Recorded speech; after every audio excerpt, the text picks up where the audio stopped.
believe I have to know you forever! Oh, you're insane! It's so brutal. But it's also, it makes me laugh. Yeah, I mean, I think even on the, oh, hold on, I just have to go grab the phone one second. Hello? I'm sorry? Oh, yes, great. Thank you. Sorry, where were we? We were talking about how hilarious Marriage Story is. Hi, everyone. I'm Scarlett Johansson, and today we'll be watching some scenes from throughout my career. My worst nightmares have begun. And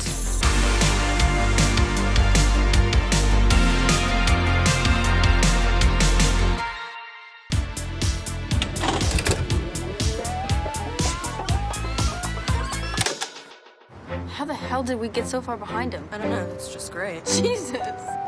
Oh, yay. Oh my god. Look at this. Wowsville? Authentic 50s diner? Since when were there mini malls in the 1950s?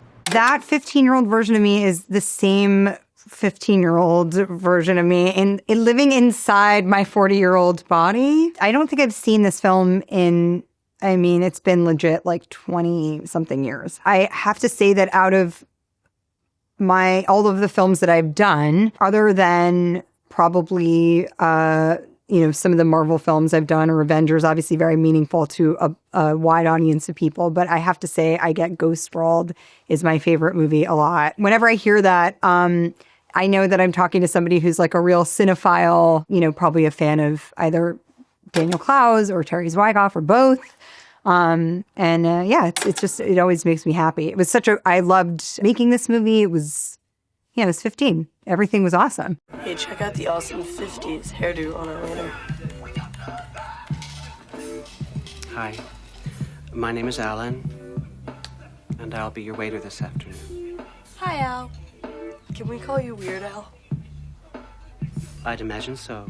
I think at the time, being a 15-year-old working actor, teenage slasher movies were really popular, and I was not a fan of teenage slasher movies.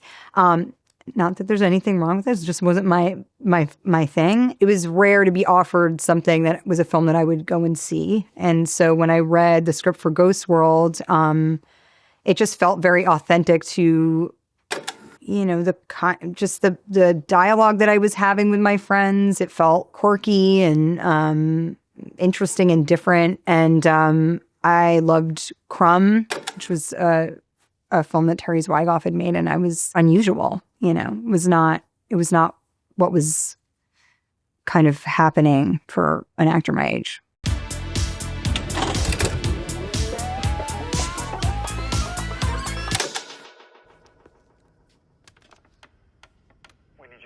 Are you kidding? I'm working. This takes precedence. I'm in the middle of an interrogation. This moron is giving me everything. I don't give everything. I'm trying to remember what the rehearsal process was for the scene. I mean, a lot of this fight, I couldn't perform because I'm tied to a chair.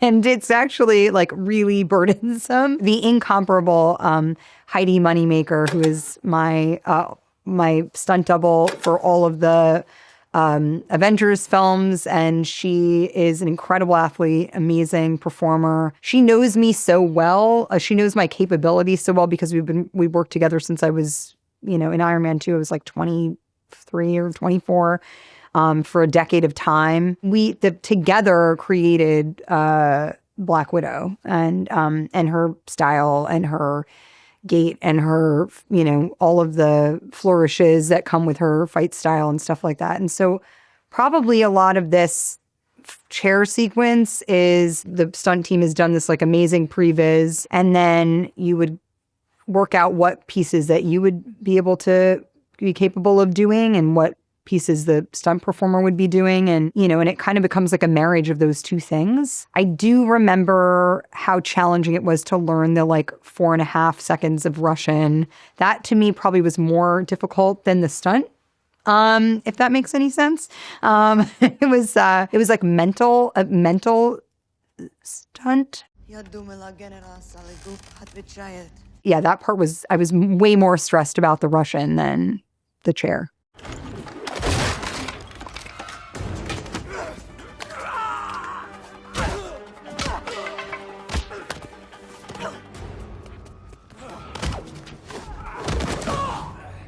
When we made the first Avengers, none of us knew what the potential of the Avengers particularly would be. Like Iron Man was massively successful. It was huge. It built the studio of Marvel. And then Iron Man 2 was also very successful. There was Thor, and that character felt like was from a completely different universe in a way. I mean, obviously there's the whole MCU, but it was such a different tone of the Iron Man movies. And then, of course, Captain America had its whole own identity as well. And then when you added the characters all together, plus Hulk and, Hawkeye, and, it just felt like a big mess. I mean, to be honest. And even on the set, it felt crazy because we all looked insane. It was like, what are we doing? I mean, I don't think anybody really knew if it was going to work or not. I'm sure Kevin Feige knew it was going to work. Joss Whedon knew it was going to work, but the cast, it was like a sort of,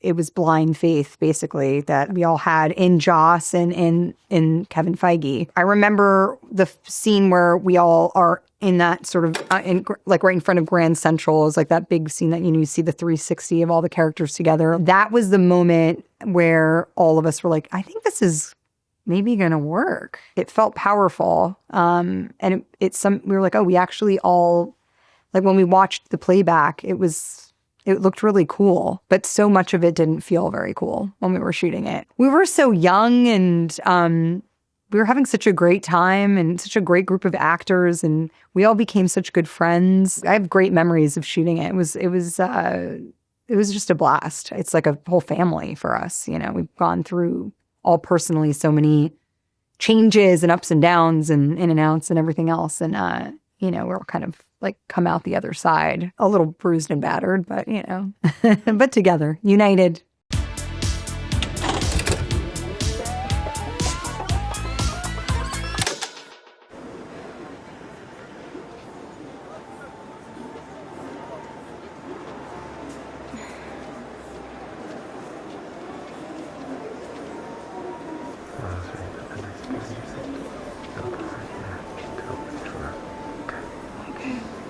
I think this was maybe the last scene that we shot. It was certainly a scene that we stole, which I just realized because I saw some of the extras in the background on the right side being like, look what's going on over there. I guess it was a time where you couldn't like paint those people out. I've seen a lot of different videos where people have like heightened volume, or I don't know, whatever you do to try to fill in the blanks of like missing audio. I guarantee you whatever was said in reality is probably much less magical than what is in your mind. And so I always encourage people to like not dig too deep because I think it's the mystery of what is exchanged there that is the magic of the film and what Sophia intended in the film. Nothing was scripted. I was so young when I made this movie. I was 17 years old, and I was, I was very much having a parallel experience to the character because I was in Tokyo, far away from, anything familiar. And I was working like night and day and night and very disoriented and just felt, I think, alone in some parts of the experience. I think in this moment, what it looks like to me and what it makes me remember about it, I think, is that it was sort of an improvised thing. And like I'd experienced so much making this film as a young woman that I probably felt pretty kind of overwhelmed and just sort of like open to whatever this exchange was going to be, since nothing was scripted. But I guess that's why it works.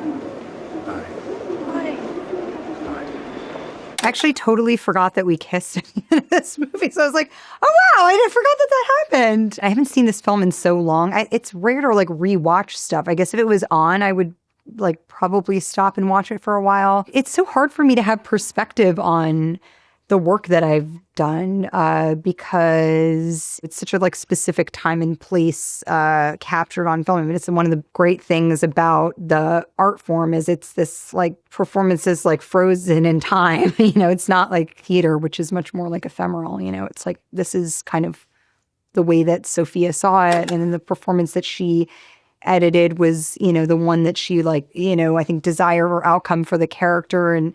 And so I always look at the movies that I've done in the past, and I'm sure I probably would do the same for this film, even though it was a bajillion years ago. I always am like, oh, there was like a different take that I preferred, or I actually will be like, oh, I could have, I know what that line means now.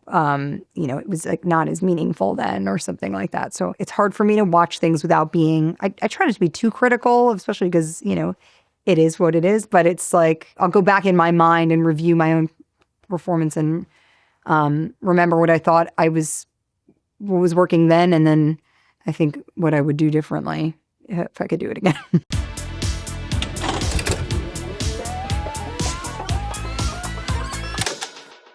What's it like to be alive in that room right now? What do you mean? What do you... Tell me everything that's going through your mind. Tell me everything you're thinking.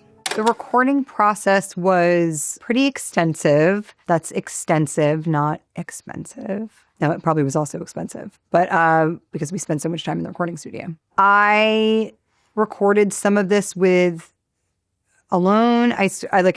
Basically there was kind of a box that was created for the Samantha character that the actor used on set.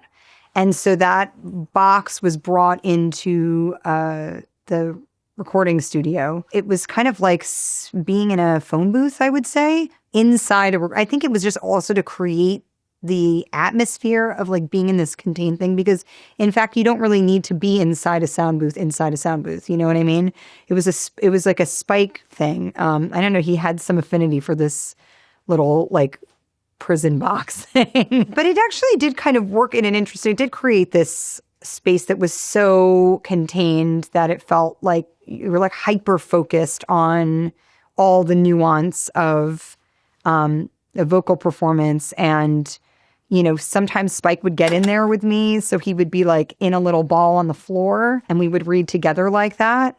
And sometimes he would be outside of my box and he would be, in front of me, and I would be recording more traditionally, like, to the recording of Joaquin's original dialogue in the film. And then sometimes Joaquin would come in and we would do scenes together. But we recorded this film in its entirety. I mean, I can't even count how many times we did it. We did it so many times over a long stretch. Like I would do a day, here and there over like the course of a year. We would work all day, work from like a full day. And actually you could read the entire script in its entirety, like probably quite a few times in one day. There are a multitude of options on this for Spike to choose from. Like he really must have gone in and like he did like surgery to pick out specific vocal performances that resonated with him. It was great. I mean, it was very challenging, I would say. I mean, I remember when my agent sent me the project, he goes, it's like a few days of work. Like it's like you're kind of like supporting character.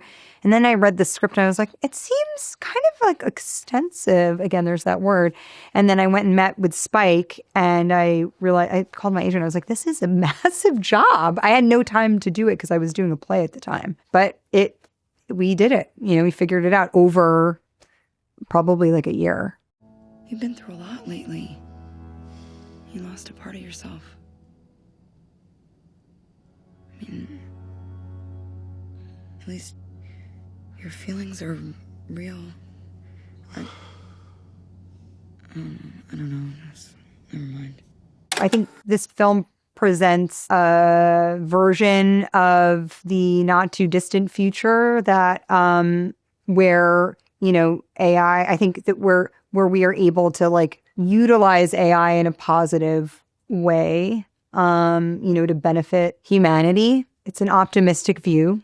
And Spike Jonze, who made the film, is a very optimistic person. I think it shows the importance of film and the diversity of thought and the way that there's a good way to use it and a not so good way to use it. I think we have to utilize AI to our advantage, and not let it consume us.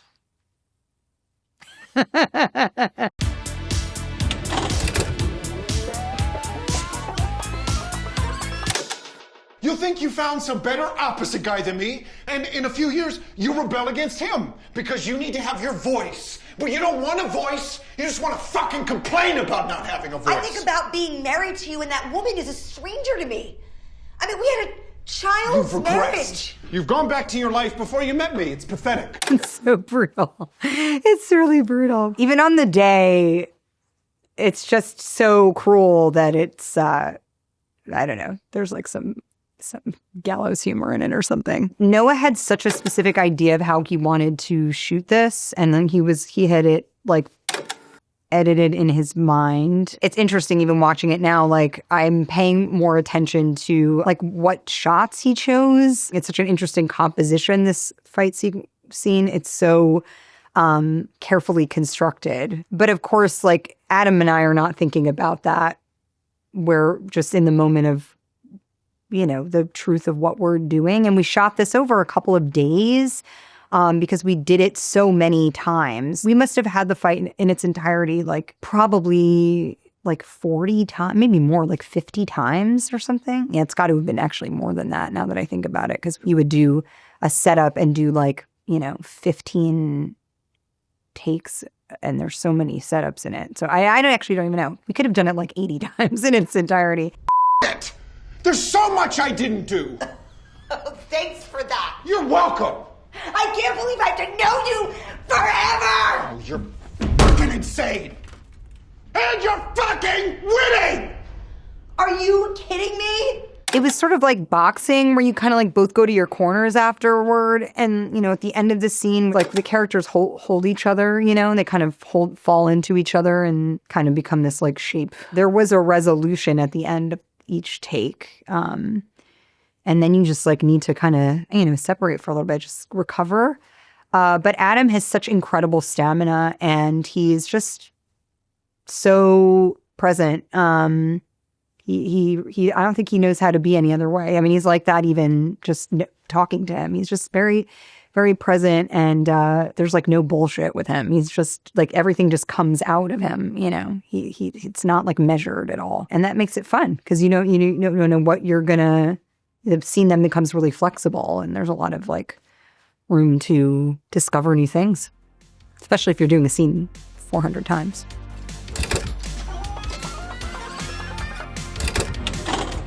All right, everyone. Thank you so much for watching. It's my night time.